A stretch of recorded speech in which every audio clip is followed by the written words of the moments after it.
जल, जंगल आणि जमिनीसाठी संघर्ष करण्याची पाळी आलेला आदिवासी माणूस निसर्गावर किती प्रेम करतो याचे एक उत्तम उदाहरण हिमायतनगर तालुक्यातील वाळकेवाडी येथे पाहायला मिळाले.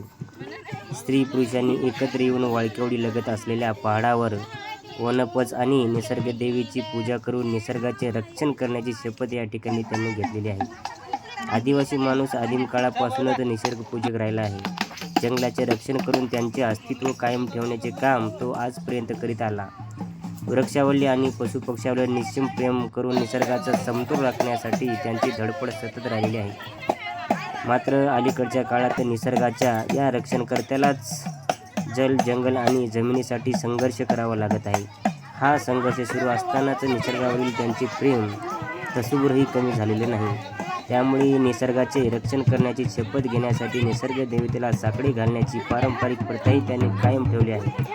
याचाच एक भाग म्हणून आज वाळकेवाडी गावातील आदिवासी बांधवांनी मसाईच्या डोंगरावर जाऊन एकत्र येऊन त्यांनी निसर्गदेवीची महापूजा केलेली आपल्याला या ठिकाणी पाहायला मिळत आहे.